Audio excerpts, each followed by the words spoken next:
Hello everyone, welcome back to Love, Light and Power. I wanted to quickly share something new that I'll be starting on this channel.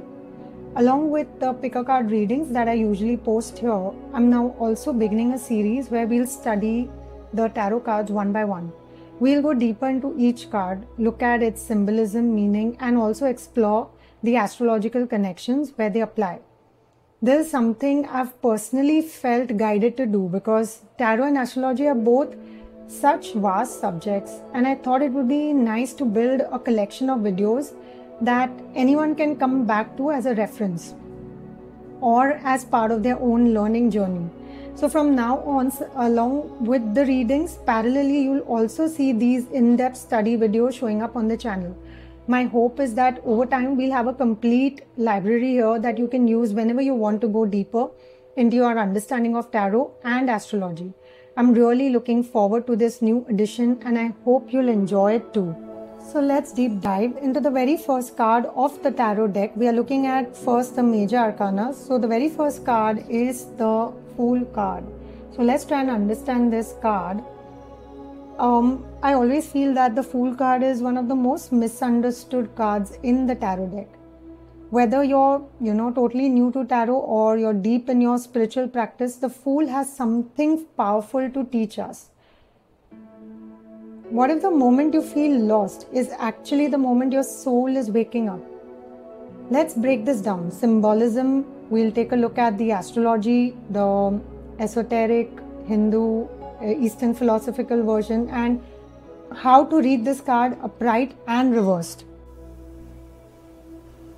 So let's start with the card itself, the imagery. The Fool is standing on the edge of a cliff. He's looking up, he's not looking down. He looks totally unconcerned about what is in front of him. He's holding this tiny satchel, if you see.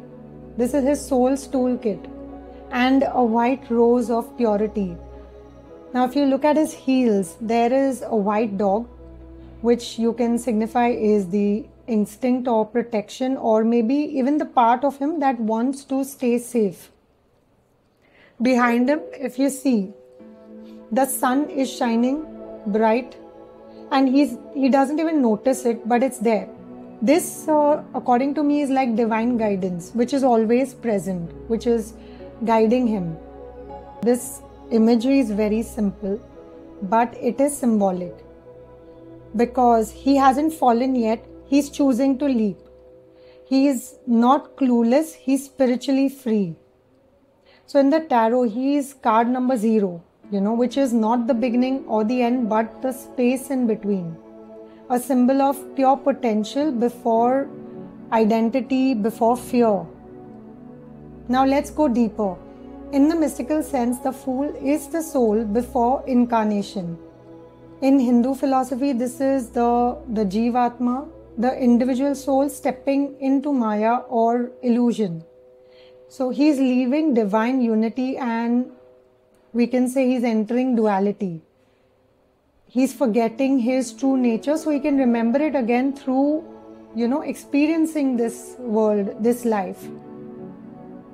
So the Fool is Purusha entering Prakriti, consciousness stepping into matter. It's like spirit choosing the game of life.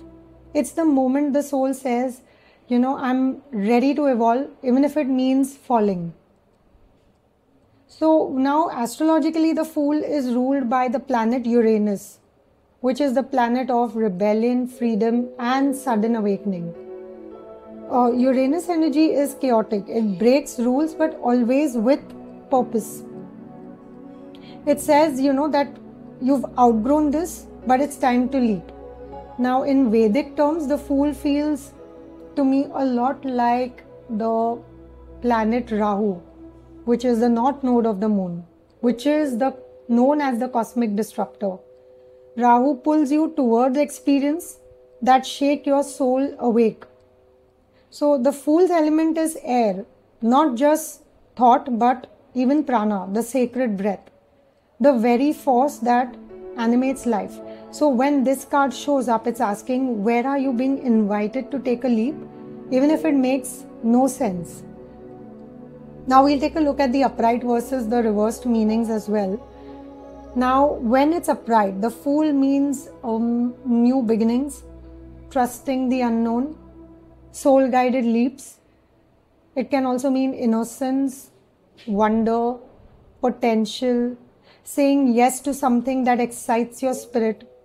It's the moment before the adventure begins, which is full of magic, risk, and alignment.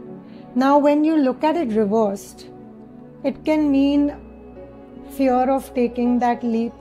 It can also mean recklessness without intuition or ignoring your inner guidance. It can also mean being naive or say stuck in fantasy. So in a reverse position, the Fool will ask you, are you jumping out of alignment, or are you just trying to escape? That would be the question you need to ask when it comes out reversed. Now let's take a look at a few examples when the Fool card comes in your reading. If it's the first card in a spread, then pay attention. It may represent your current spiritual path or a major soul lesson. If it's next to the Tower or Death, you're stepping into a huge transformation, but it's divinely timed. Now, let's say if it shows up with the Moon card, you may not have all the information yet, but you're still being asked to trust. Now, a great question to ask when the Fool appears is, where in my life am I being invited to trust, surrender, or start fresh, even if I'm afraid? That is the question that should first come to your mind. So don't mistake the Fool for actually a fool. He is actually not clueless, he is just limitless. If you look at the number 0, he is the part of you that remembers that this is not just, one single life, it's actually a soul's journey. And, that first step, that leap of faith, that's the beginning of everything. So if this resonated, hit the like and subscribe button and let me know in the comments, what leap are you being called to take right now? Until next time, lots of love, light, power and magic to you all. Bye.